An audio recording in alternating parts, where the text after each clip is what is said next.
Israel Iran സംഘർഷം ആഗോളതലത്തിൽ LPG വിതരണത്തെ ബാധിച്ചിരിക്കുകയാണ്.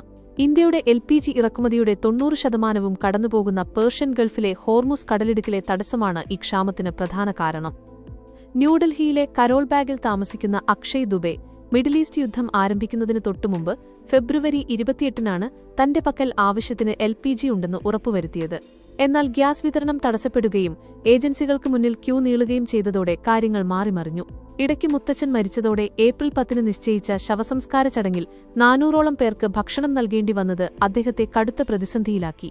പ്രൊഫഷണൽ പാചകക്കാരെ കൽക്കരി ഉപയോഗിച്ച് പാചകം ചെയ്യാൻ നിർബന്ധിച്ച് സമ്മതിപ്പിക്കേണ്ടി വന്ന ദുബൈക്ക് തന്റെ പക്കലുള്ള റിസർവ് സിലിണ്ടറുകൾ തന്നെ ഇതിനായി മാറ്റിവെക്കേണ്ടി വന്നു.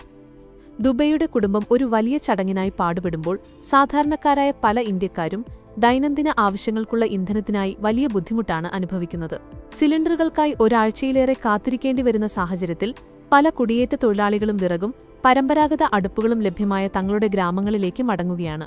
സർക്കാർ വിതരണത്തിന് മുൻഗണന നൽകിയിട്ടും സ്ഥിതി പൂർണ്ണമായി മെച്ചപ്പെട്ടിട്ടില്ല. ഡൽഹി മുതൽ തമിഴ്നാട് വരെയുള്ള 12 സംസ്ഥാനങ്ങളിൽ നടത്തിയ അന്വേഷണങ്ങളിൽ നിന്ന് ഡെലിവറി വൈകുന്നത് സംബന്ധിച്ച സമാനമായ പരാതികളാണ് ഉയരുന്നത്. ഗാർഹിക ഉപഭോക്താക്കൾ മാത്രമല്ല, വാണിജ്യ മേഖലയും വലിയ പ്രതിസന്ധിയിലാണ്. പുതിയ വാണിജ്യ സിലിണ്ടറുകളുടെ വിതരണം സർക്കാർ നിർത്തിവെച്ചതോടെ കൽക്കരിയിലേക്കോ വിറകിലേക്കോ മാറാൻ കഴിയാത്ത പല ചെറുകിട ഹോട്ടലുകളും ധാബകളും പൂട്ടേണ്ടി വന്നു. ഡൽഹി പോലുള്ള നഗരങ്ങളിൽ PNG സൗകര്യങ്ങളുണ്ടെങ്കിലും താഴ്ന്ന വരുമാനക്കാരായ കുടുംബങ്ങളെയും കുടിയേറ്റക്കാരെയുമാണ് ഈ സാഹചര്യം ഏറ്റവും കൂടുതൽ ബാധിച്ചിരിക്കുന്നത്. പരിഭ്രാന്തി അല്പം കുറഞ്ഞിട്ടുണ്ടെങ്കിലും വിതരണത്തിലെ കാലതാമസവും കരിഞ്ചന്തയിലെ വിൽപ്പനയും ഇന്നും വലിയ വെല്ലുവിളിയായി തുടരുന്നു.